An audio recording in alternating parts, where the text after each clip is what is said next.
Keluarga menganggap Baradae sebagai pembuka kasus dugaan pembunuhan berencana Brigadir Yosua atau Brigadir J menemui titik terang.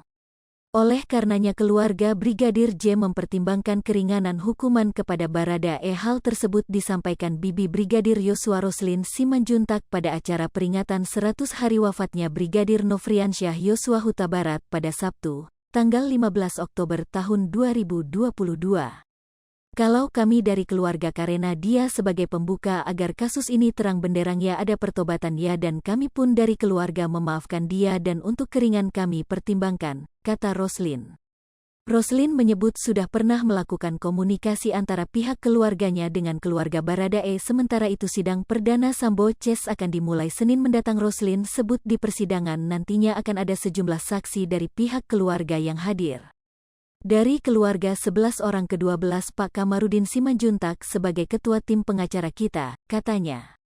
Dalam peringatan 100 hari wafatnya Brigadir Yosua itu akan turut dihadiri oleh tim kuasa hukumnya. Roslin berharap dugaan pembunuhan berencana itu pun nantinya dapat diungkap seterang-terangnya. Ayah Brigadir J Samuel Huta Barat pun mengungkap meskipun Brigadir J sudah 100 hari meninggal dunia sebagai orang tua tetap saja ada yang mengganjal di pikirannya.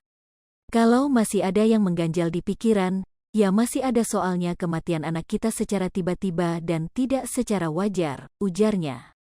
Meskipun begitu ia dan keluarga sudah bisa mulai bangkit kembali untuk menjalani kenyataan. Tapi secara perlahan kita sudah mulai pulih kembali, katanya. Saat ini kasus pembunuhan Brigadir J yang diotaki Ferdi Sambo akan memasuki masa persidangan. Ferdi Sambo Putri Chandrawati Kuat Maruf Bribka RR dan Baradae akan menjalani sidang perdana mulai Senin pekan depan.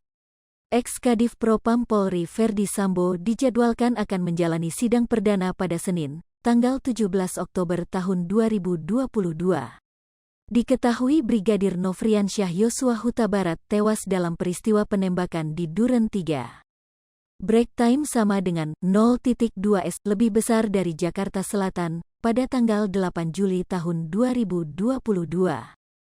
Awalnya polisi menyebut kematian Yosua akibat baku tembak dengan Barada Eliezer. Belakangan terungkap, narasi baku tembak merupakan skenario yang disusun Ferdi Sambo. Dia membumbui adegan baku tembak itu dengan pelecehan seksual. Tim khusus yang dibentuk Kapolri lakukan penyelidikan dan penyidikan, akhirnya menetapkan 5 orang tersangka pada kasus tersebut. Brigadir Yosua diduga menjadi korban pembunuhan berencana sehingga para tersangka dijerat pasal 340 subsider 338 junto 55 dan 56 KUHP.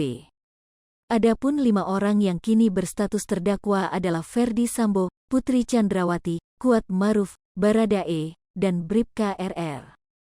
Sidang kasus pembunuhan ini akan digelar mulai tanggal 17 Oktober tahun 2022 di PN Jakarta Selatan.